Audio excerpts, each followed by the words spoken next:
Alitshoni lingenazi indaba. And that time I was still bleeding everywhere. Everywhere I was still bleeding.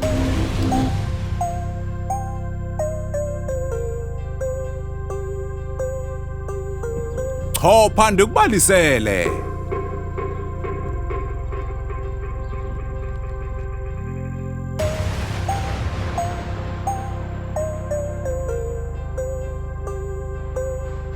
Inina laseKhayelitsha eMakhaza eKapa lifuna impendulo kwisibhedlela iGotiskiri emva kokuba lenziwa utyando laze laphuma likhubazekile.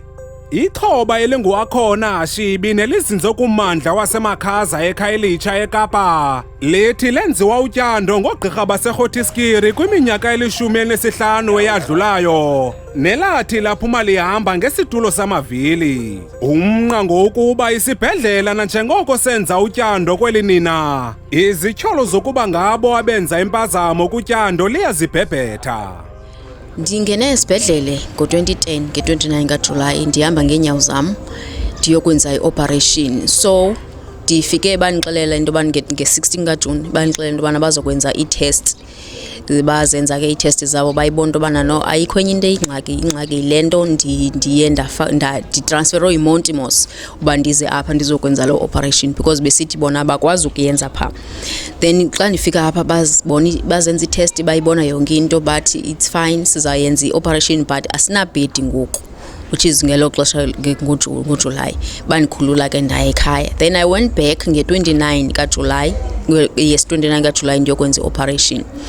Ndihamba ngeenyawo zam and kwakungekho mntu unozatsho into yobana ndiyagula ngexesha ndisiya phaa ndiyokwenza i-operation. Then nge-29 ekuseni ndavuka. The last time I walked kungexesha ndiphakama ndibheke ebathroom uba ndiyothandaza. That was the last time ndihamba ugqibela uhamba ngeenyawo zam. Then ndaya kwi-operation. Ndavuka nge-second ndavuka sendingasakwazi uhamba. Xa ndizama ujika andikwazi ujika, xa ndizama uphakamisa iingalo aziphakami iingalo zam, xa ndikujika nje intamo yodwa. Liqhuba nokubalisa nanjengoko laligqityiwe utyando. Lithi laxelelwa ngugqirha owayemthunga ukuba licinga ukuba ukhubazekile kwaye ubomi balo abuzufana nakuqala. After emkile lo mama balandele emva kwakhe. Apparently ke babeyodiscuss into babeyodiscussa kungoku. Then xa bebuya ke ngoku kulapho babuya khona bandixelela into bana sifuna ukuxelela into bana you will never walk again. Ubomi bakho buphelele apha, akuzuphinda ukwazi udlala netball, akuzuphinda ukwazi itshomi zakho azizuba yilaa nto beziyiyo kuwe. Si-understand akho mntu uzaphinda akuthathe serious ngehlobo ubukade uthathwa serious ngalo. Izinto ezininzi zizotshintsha ebomini bakho.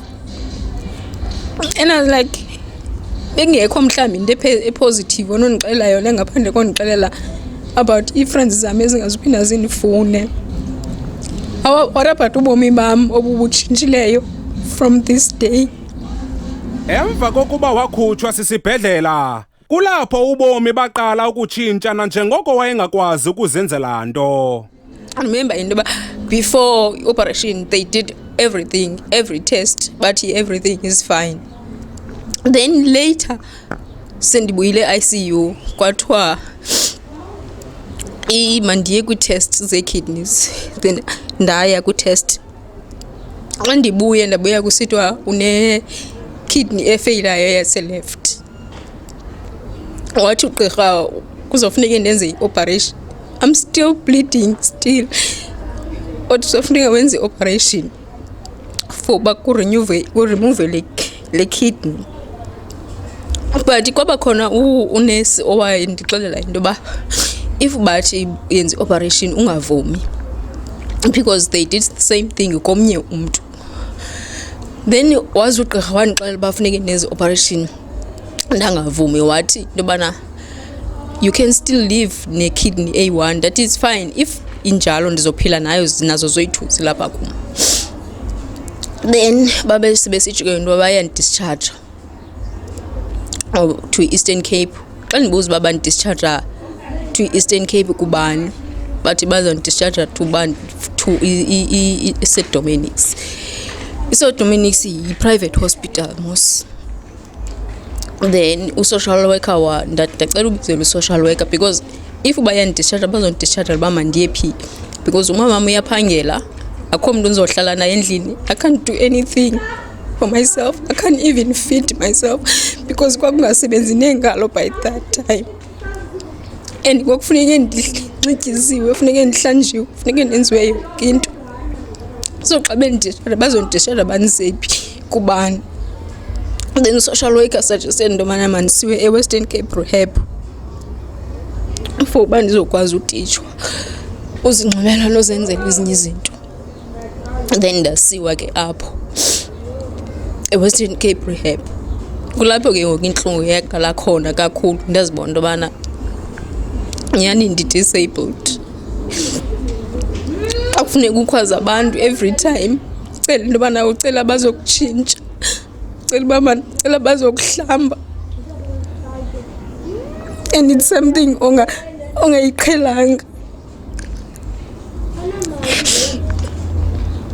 Qala apho ke ngokuzibona uba nyhani uba ndi-disabled. Qala noba ndandicinga fama inoba yinto ezokutshintsha kuba i-operation isentsha. But ndathi into yoba phaya ndazibona uba nyhani ndi-disabled. Nanjengoko imeko yeli nina isemaxongo, lazama ukufaka isicelo sesithuthi sabantu abakhubazekileyo sakwaMyCity. Kunanamhlanje oko lalijonge impendulo. Andiphili kamnandi uba uyabona umlenze wam lo kwecala wophukile, and awuphukanga once, ungophukanga twice. Uphuke kaninzi ngenxa yeteksi. And andikwazi uhlala endlini ndithi andizuphangela because ndiyagezelwa eziteksini, because abantu beteksi abafuna undincedisa. Andizokwazi ukuzenzela izinto efanele uba ndiyazenzela zona xa ndihlele endlini. Ndiyanyanzeleka ndivuke ndiphangele ekuseni, ndiphangele ii-shifts. Ndingena u-7 sometimes, ndiphuma ngo-5 apha endlini kumnyama.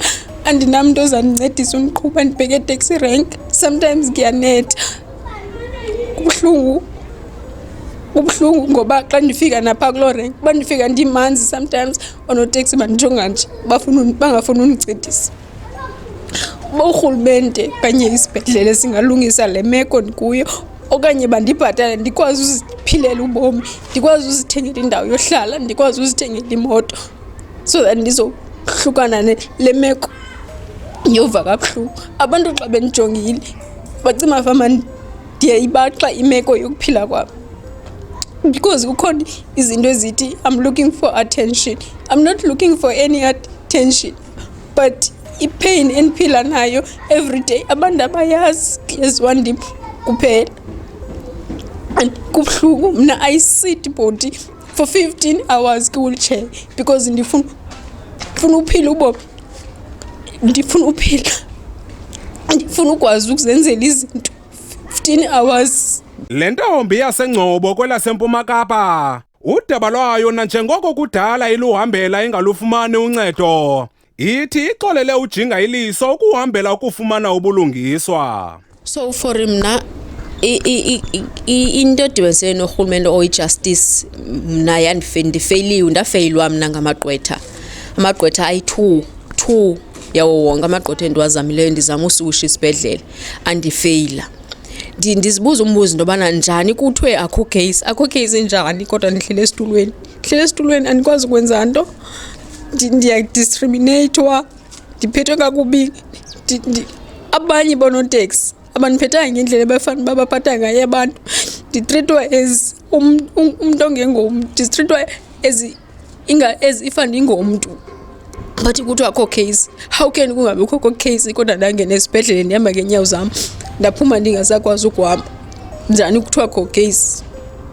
Akho nento ekuthiwa ke mhlambi siza kuzamela into, sizoku-accommodate, sizawukuthini, sizawuzama ukuthengela indlu okanye sizawuzama ukuthengela imoto. Akho nto eyenziwayo, kuthulwe nje qha, but still ndihlele esitulweni, akho nto eyiqhubekayo. Iziphathamandla ingaba zithini ngale meko?